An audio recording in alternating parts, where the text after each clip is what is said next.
Ray won while Loki was doing it, and I imagine it's the same on the other side when you did Kylo, right? And you're fighting the other galactic legend basically in this rock paper scissors. How the hell do the galactic legends manage to misplay rock paper scissors? Can you explain? Oh, the misplay. Yeah, They get a misplay. How do you misplay rock paper scissors? I don't understand. They were playing rock, paper, scissors, Spock. He was trying to do it. Rock, paper, scissors, lizard spot. Yeah. Lizard. There's a lizard in there. A Astra, a lizard. But yeah, I was cracking up when I saw the question mark, and I'm like, profit? I mean, I don't understand either because it's RNG. Because I repeated this event a few times, and I kid you not, one of the times I did the repeat, he misplayed 6 times in a row. Why? I mean, come on.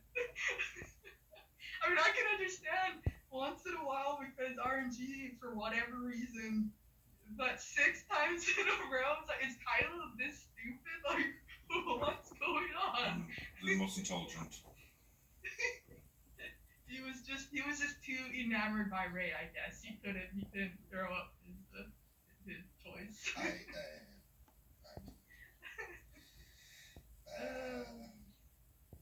All right. Yeah. All right. Next question. I think we're at Xylo. Am I correct? Yeah, I think we just know anymore. Yeah, we got Adastra her. Oh, actually, that was to Warrior, and Warrior opened it up, right? Wait, no, that was Durgan's question to Adastra. Yeah, it was a Durgan. It was a Durgan question to Adastra. It was a serious Durgan. I know. That's why I think it threw us. It's a rare one. I opened it up. That's right, because I kind of went on. Well, we're still trying to figure out Durgan's tactics here, and then. All right. You can't understand. I don't. All right. Xylo. Okay. So Xylo, question from Belria Papichulo. Why is Rey considered so powerful from a balance side of things as opposed to a character like Mace in CG's eyes in first person? Me personally, I think Mace would tell Rey to take a seat. I mean, like, it's just the value of the character in Rey, right? I mean, Mace is great, and I'm not down in that character or anything, but, like, Rey's supposed to be, like, the character of the new trilogy, and, like, probably, like, their most valued material item right now, right? Like, Rey, you know what I mean? I see the value in the other characters, too, as well, but for them, from a financial standpoint, they want to sell Rey as much as possible, and Rey and Kylo, you know what I mean? As opposed to like Mace Windu, only a select group of people like Mace Windu, like us people who, you know, actually know the lore and stuff like that too as well. So you don't have to know the lore. He almost freaking killed Palpatine. Yeah, true, very true. Yeah, or if you just seen the prequel, yeah. Right. Mace, and he's Samuel L. Jackson. I mean, come on, he's not gonna play no weak character. Say what again, Xylo? Rey, I dare you. I double dog dare you. Say what again, Rey? What? What ain't no Jedi I ever heard of? All right. Let's go to Loki, and then we'll go to Nev, since Nev popped on. He's got his Wolfie, got everything. So we'll go to Loki and then Nev. Alright, so Loki, question from Darkseid 1972. Why the hell does CG make a post stating that they are bringing fun things for us to do while most of us are quarantined, and now 8 days later, nothing? Oh wait, I have packs in the stores. Is that what they were giving us? Well, I mean, let's not forget fiscal year ends this month. So if they're on that fiscal year schedule where April 1st is the new fiscal year, then you bet that they're going to have more packs, and they're saving all their new content for after April. So that's going to be my business answer for the whole thing, because they've done it in the past. We've all been playing this game forever, and that's just the cadence that they follow. So they threw all the packs last week at us to make up some cash, and then come April 1st, they'll roll out all the new packs and hopefully some content.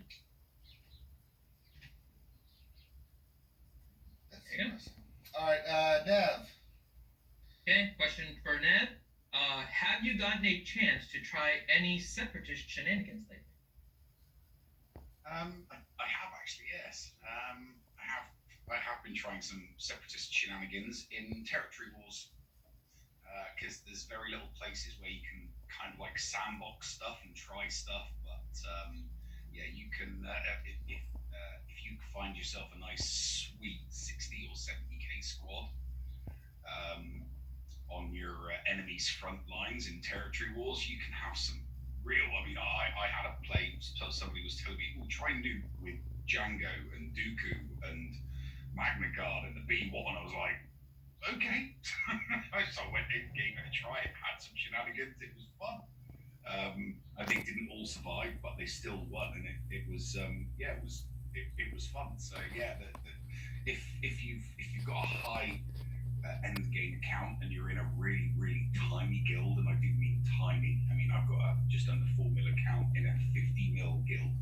So when I do territory wars, it's like just with the exception of maybe 1 out of 10 every 1 out of 10 territory wars being lots of good people in there. It's just wall after wall after wall of 60 and 70k squads, and you can go in and you can try solos and small teams and separatist shenanigans. So yeah, I have tried some, and I've messed around and tried a couple of new ones, and that was a new one, Dooku.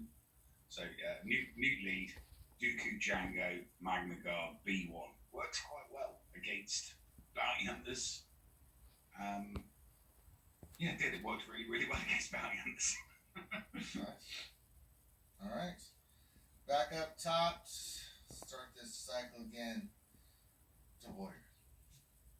So before that, we had a question actually from Gom that was for everyone, so I figured everyone can. Why can't he just be a normal person and just ask? He's doing it the proper way. No, he's on the panel. God damn, God, why can't you do it? I know, Be but a he's road doing it boy. the proper way, so we can keep account saying for keep it. the questions rolling, so I'm just putting them in there. Mhm. He's doing the right thing. By the way, if you guys do have questions, make sure you type them in the chat. We still have some time left for you guys to collect your questions, so make sure you get them in here. But no, he's actually doing the right thing. He's doing it through the proper procedure, like we ask everyone to do it, and I'm very appreciative of that. So don't listen to him, Dom. Well, I'm the Thank you for opposite. posing your question. Ranger angry. No, I'm just kidding. All right. So his question is for everyone on the panel that's unlocked Galactic Legends. Will the rewards disappear from the screen once you've maxed out the amounts from that tier? And I think Adastra, you addressed that a little bit before when you were talking about your testing. So you want to? Yeah, it disappears, so you don't have to keep track, because it says, tier 1 you have to do it 8 times. So you don't have to keep track of how many times you did it, because as soon as you complete the 8th one, it'll disappear that you don't need the tickets to enter it anymore, and the rewards disappear too. Like it's just shows blank when you go to possible rewards. So yeah, they updated it when you meet that that completion amount. So once you hit the 8 attempts on tier 1, it goes away. I wasn't sure about that at first either. I was like, how am I gonna? I was like keeping track, writing down. Okay, I've done this 3 times so far, 4 times so far. But then I completed tier 2 first before tier 1, and that's when I noticed it disappeared. I'm like, oh, thank goodness, because that would have been annoying. If someone forgot and if it kept costing tickets, it would be really stupid. But nope, they did that well. Thank you. Yeah, so no worries. All right. All right. Next question to Mr. Question. Put it in and not just do whatever I want. Gone. Wait, are we at Warrior? Oh yeah. Wait. No, we just did. Yeah, before Warrior's question, we went around the corner with that one. Oh, I'm confused. Because Gone just. God damn it, Finn! Now I'm all. See what happens. We're at the top of the order. See what happens. That was gonna be mine, but I did never get a chance to. That's answer right. it. Well, I'm trying But to. I I'm could have trying to answered keep it things. because I actually Yeah, did. you know do what? it on another person's Where I was side. trying to help, Played you tier know. 3. Yeah. Finn Well, tier sucks. 3 was cleared already, so it just said play. Because he had already played it 3 times, and after you play 3 times, the tickets go away and it just says play. It doesn't allow you to pay the tickets anymore. just like the second tier was 5 times, and after that it goes away. So yeah, they do a good job of making it where you can't waste tickets after the maximum play times. Well, I have another question ready for you, Warrior. I was giving that to Adasa because she already mentioned it with her other response. I was like, no, just give questions to whoever you want, Finn. I'm trying to keep it in order. I give up. I'm done. I'm gonna go watch anime. Stupid Finn. Right. Ranger's gone. So. I'm not answering your filthy questions. Warrior, question to you from Darsai 1972. Wouldn't an easy fix to territory war sandbagging be that is based on the total guild GP in matchmaking, regardless of how many actually join?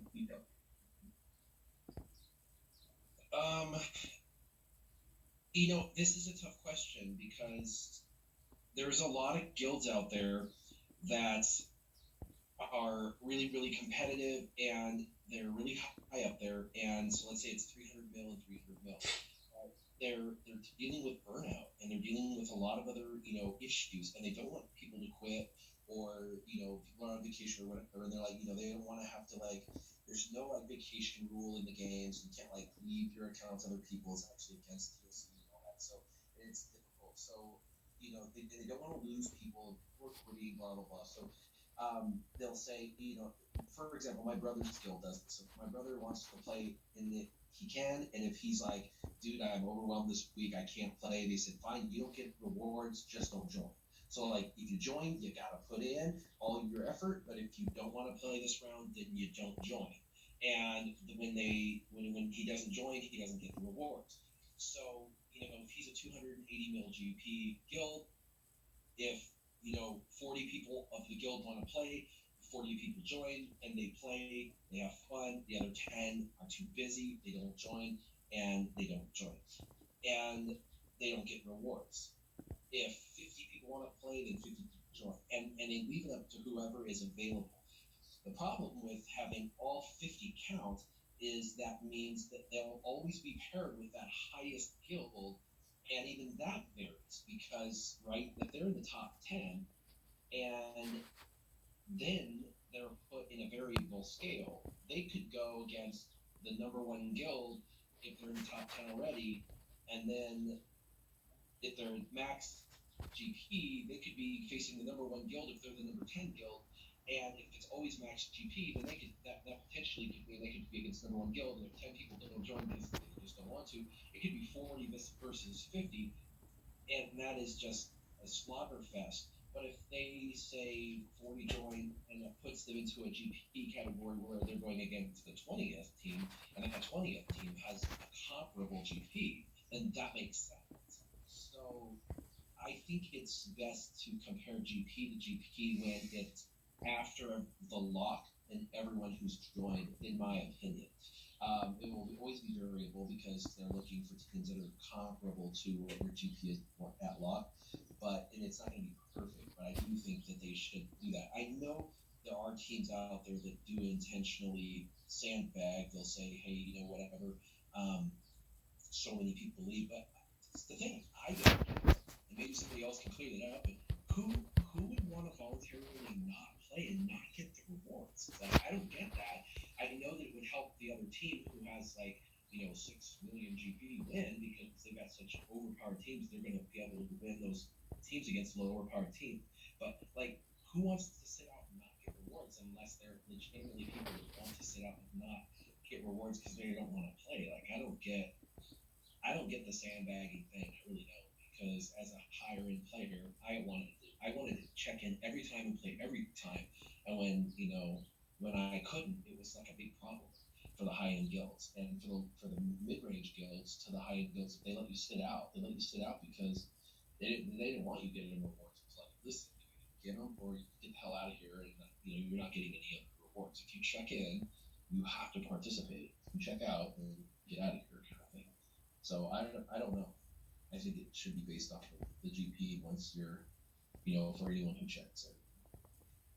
I can maybe speak to that because I can't say for everyone else here. I know a lot of you guys are in really competitive guilds. So my guild is 230 million or something like that, which I know somewhat babyish compared to a lot of you guys, but it is also we're competitive but also casual in a way that we will make a lot of accommodations for real life and stuff. And so it's not always 600 and those kind of things, but we try to push for it. But to the question about like TW, same thing. What we do is when they changed the reward structure and they added the tiers above 160, we made territory war mandatory for everyone. It was not mandatory for everyone before that. When it came out with the new tiers, we made it mandatory for everyone because the rewards just justified it. Like losing at the higher tier just made more sense than even trying to get the lower one. What we found though is that there were people, like including myself, and I'll put myself in there, that liked the TW game mode. But we know that there's a lot of people that were joining simply because of the rewards, and they just didn't have the time to actually do attacks. And we knew that there were people that, because we were optional for so long, just didn't participate in TW, and they joined up because we said it was mandatory, and that was it.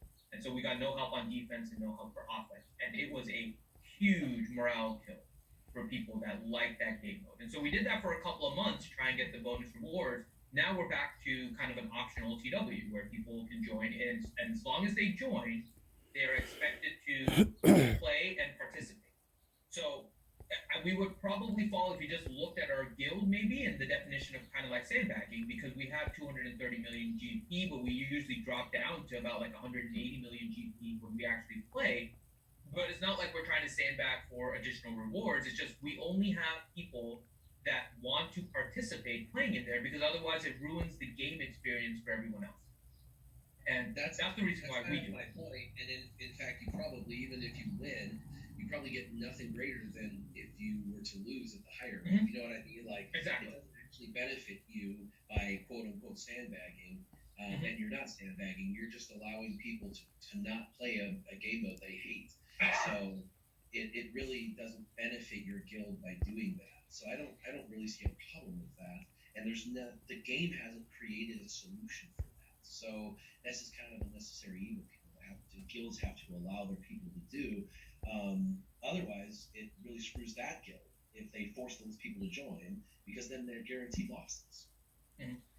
Yeah, well, when they publicly addressed that they wanted TW to be fun and casual, that basically said, hey, we're never going to fix this. Like, when they came out with that statement, I think it's going to be like this for the rest of the time. I wouldn't foresee any sort of fix more to this. Yeah, I can speak for MC. I mean, like for us, it's like we're competitive, but you have to be realistic, right? People have families and things that go on, right? And especially now with everything going on, our the philosophy is, like kind of what yours is. We're not trying to sandbag, but there's always one or two, three people that have something happen they just can't compete in that TW, and we're like, okay, as long as you let us know ahead of time, don't join, and we'll deal with it, right? Like the officers know, I mean, that's just the way it is. But if you better participate. That's the thing. Like, that's our thing. It's like, if you're going to be in there and get rewards, you have certain expectations you have to hit. But, the officers understand, like, if something's going on and there's an emergency or something happens, hey, let us know, and, we'll deal with it. And, we're not trying to sandbag either. I mean, we lost, 10 people this TW because of everything going on right now?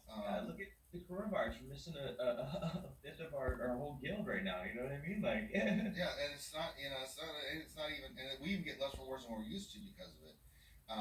So it actually hurt us to lose that many. But dropped us into that active GP threshold. Yeah. So it's like, it's one of those things you have to balance. And there's really not much you can do with the matchmaking, right? Because ultimately, it's called sandbagging because a lot of people think they do it intentionally in order to get like easier matchups, right? And every guild has its different. That's why I'm like, if you look at our guild, and we may be considered sandbaggers if you looked at it from the outside, but it's just because we make it optional for our guild. But for matchmaking, right, our guild would need a 230 million GP guild that was dropping down to 180 million GP for whatever reason in order to get an even match. Or we get matched up with somebody else that's at 180 million GP, and maybe their regular is only 200, but they only lost a few people, so they're at 180 million GP. Like, it's hard when you don't make it mandatory for the entire guild, and I'm glad they don't, but I'm just saying when you don't make it mandatory for all the guilds to do it, there's so many conditions that go into the matchmaking that it becomes nearly impossible for them to actually matchmake perfect. because there needs to be another guild counter to what we're doing that's equivalent. And there may not be another 230 million GP guild dropping down that much. So it is to what Warrior's saying, like the best way to do it is the GP that's going into the territory war to do those matchups, but it's just hard to find other guilds otherwise to make the matchmaking perfect. And I'm sure they're trying, but if there isn't another guild available that is that close to you, then it's just gonna always happen that way. I would almost guess that more guilds are like yours, Finity, and the one I'm in does the same thing. Like I would imagine there's more guilds that do it, just allow you to sign up. If you do sign up, you got to play, but if you don't, that's fine. I imagine there's more guilds like that. But actually, there's even guilds that require everyone to sign up all 50 now. It like the age of the game. I would anticipate. I mean, there's very very very few guilds that ever do it like on purpose. They do exist though. I know they exist, but I would say less than 50 or 100. I mean, like Warrior made the point. Who sits out? You have a rotation system. Like, I mean, who wants to voluntarily just sit out? Like, Right. that would be a problem for me too. Yeah. Like a penalty or like a rotation, you know what I mean? Like If you miss your 600, you have to sit on TW sort of thing. Yeah. Maybe, I don't know. yeah, I mean like It's, or it's funny. It's like at the very, very top. If you want to be in like MAW or Team Instinct, you have to play. It's not an option. You can't sit out even if you want to. So you're in whether you like it or not.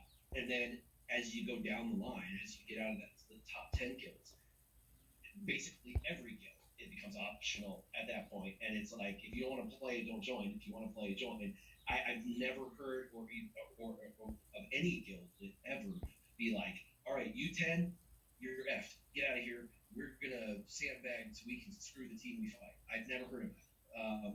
And then the 10 are like, okay, we'll do it. We're gonna take one for the team. I've never heard of that. So I don't know if that's even a thing. If I joined a guild like that and they told me to sit out, I would just leave immediately. No warning, no notice. Just like, no, screw this. bye. And don't forget the definition of sandbagging I think changed, especially with the new tiers, right? Because keep in mind what sandbagging used to be before they added the new tiers. The maximum tier was at 160 million GP, right? That was really easy to get for a lot of guilds. So their sandbagging actually was moving their higher end players into guilds that had lower GP and switching it off so they were above that 160 million GP threshold, but they had like these really high GP characters in there that were making it so that even though they were competing against somebody else that was like 165 million, it wasn't 165 million evenly distributed over an entire guild event. It was 160 million with one person that was like well above like 6 million GP, just putting in like these crazy relic and modded teams that nobody could even get close to. And they weren't relics, they wasn't relics. They were just really high gear characters. And making it difficult and changing up the matchups. So sandbagging is a lot different now as we define it than what it used to be, because sandbagging at that time was intentionally trying to lower your GP to the threshold as possible with as many really high GP as possible and throwing off kind of like the standard deviation of a team